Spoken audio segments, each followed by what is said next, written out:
Greetings and welcome back to my channel treichabakes. Today we're making a red velvet cake with cream cheese frosting. Hope you enjoy. We're going to start off in a bowl with a sieve with 250 grams of plain white flour, 1 teaspoon each of baking soda and baking powder, a teaspoon of salt and 2 tablespoons of cocoa powder. Make sure that the cocoa powder is the baking kind, not the ones that you use to make hot chocolates.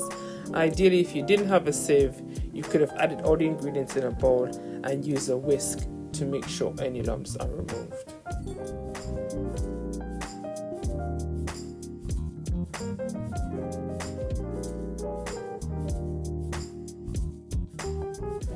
Once we've sifted all the ingredients together, we're just going to put the bowl aside and start on the wet ingredients.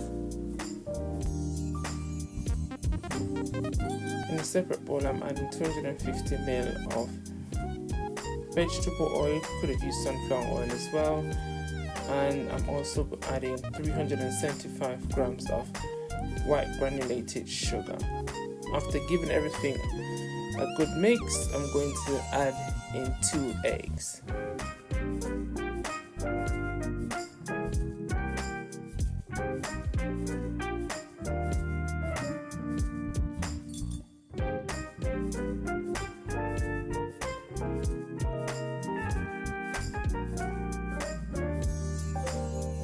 After adding my 2 slightly beaten eggs, I'm going to add 250 ml of Greek yogurt, which I've slightly diluted with a bit of water, and also a teaspoon of vanilla extract.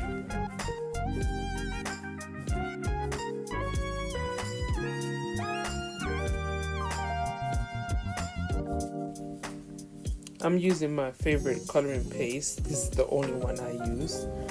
I roughly used about 30 grams in weight. Ideally, you want to use a color that is either maybe gel form or paste form, as the liquid coloring can alter the consistency of the cake.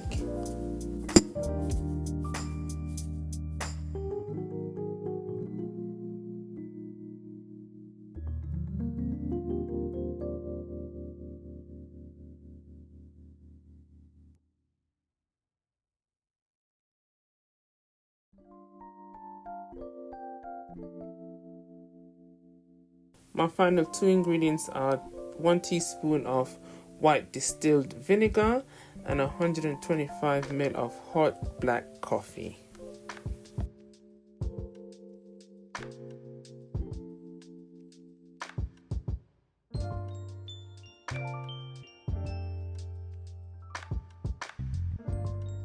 Once all my liquid ingredients are uniformed in color, I then go ahead and add the dry ingredients in roughly 4 separate additions, a little at a time.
This step is not necessary, however, I do like to sieve cake mixtures, especially if they're liquid or very runny, as it does help with removing any flour bumps, and also weighing it on the scale helps you to get them kind of even and helps with the baking process.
I baked both cakes at 160 degrees Celsius for roughly half an hour. I would say, depending on your oven, check it around the 20-minute mark, just to make sure that it's not over baked.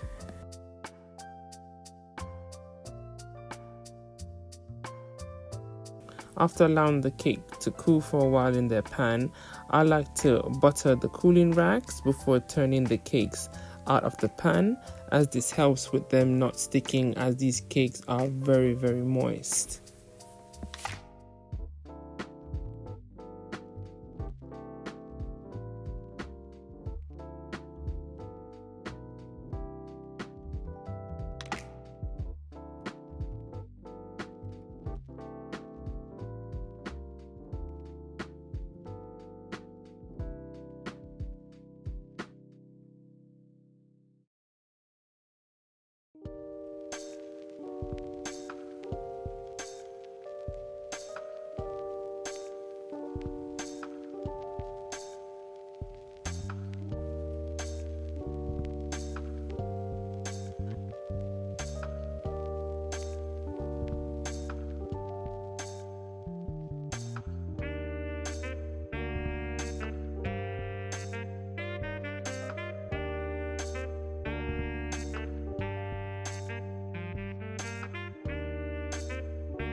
Once my cakes have completely cooled, I'm going to go ahead and frost them using cream cheese frosting.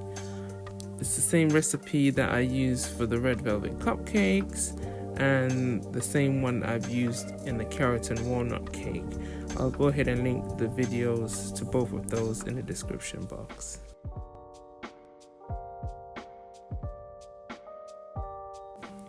Not sure how I forgot to use the turntable here, however, it does turn out alright in the end.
I hope you all enjoyed the video. Please don't forget to subscribe, share, comment and like. Until next time, blessings.